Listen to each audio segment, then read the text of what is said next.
Chess number 1, chess number 2, chess number 3 എന്തായിരിക്കും അല്ലേ?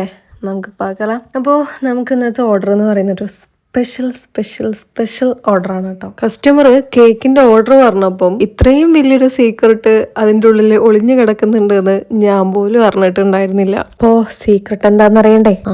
അപ്പം ഞാൻ പറയണം പറഞ്ഞു കളയലേ. അപ്പോൾ ഈ ഒരു കേക്കിന്റെ പിന്നിൽ ഒരു മനോഹരമായ ഒരു ലവ് സ്റ്റോറി ഉണ്ട് എന്ന് പറഞ്ഞാൽ നിങ്ങൾ വിശ്വസിക്കുമോ? എന്നാ വിശ്വസിക്കണം ഗൈസ്.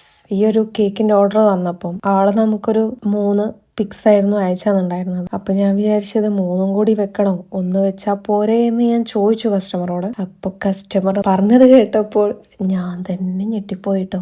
യെസ് ഗൈസ്, നിങ്ങൾ ഊഹിച്ചതുപോലെ 3rd ഇയറിനെ റെപ്രസെന്റ് ചെയ്യാൻ വേണ്ടിയിട്ടാണ് അവരൊരു 3 പിക്സ് നമുക്ക് അയച്ചു തന്നിട്ടുണ്ടായിരുന്നത്. അതും 3 PUBG റിലേറ്റഡ് ഗെയിംസിന്റെ പിക്ചേഴ്സ്. അപ്പൊ നിങ്ങൾക്ക് എന്ത് ഊഹിക്കാം? എന്തെങ്കിലുമൊക്കെ ഊഹിച്ചോളി. അപ്പൊ ഗൈസ്, കേക്ക് നമ്മളൊരു 1/2 kg ടോളാക്കിയിട്ട് റെഡ് വെൽവെറ്റ് ഫ്ലേവറിലാണ് സെറ്റ് ആക്കിയിട്ടുണ്ടായിരുന്നത്. ഹാമ്പറിലേക്ക് വേണ്ട കാര്യങ്ങളൊക്കെ അവര് നമുക്ക് കൊറിയറായിട്ട് സെൻഡ് ചെയ്ത് തന്നിട്ടുണ്ടായിരുന്നു. സോ ഗൈസ്, നമ്മൾ സിമ്പിൾ ആൻഡ് ഹമ്പിൾ ആയിട്ട് സെറ്റ് ചെയ്തെടുത്തിട്ടുണ്ട്. ഹാമ്പർ സെറ്റിംഗ് വീഡിയോ എടുത്തിട്ടില്ല, അവർ പെട്ടെന്നായിരുന്നു വന്നിട്ടുണ്ടായിരുന്നത്. അതുകൊണ്ട് നമ്മൾ വേഗം സെറ്റ് ചെയ്തിട്ട് വീഡിയോ ഒക്കെ എടുത്ത് ഫോട്ടോസൊക്കെ എടുത്ത് അവരെ പറഞ്ഞു വിട്ടു ഗൈസ്. അവരുടെ ഫ്രണ്ട്സ് ആയിരുന്നു വന്നിട്ടുണ്ടായിരുന്നു കേട്ടോ. പറയാൻ വിട്ടോ, ഇത് നമ്മുടെ ട്രിവാൻഡ്രം റെഗുലർ കസ്റ്റമർ ആണ്. അപ്പോൾ ഓക്കെ, ബൈ ബൈ.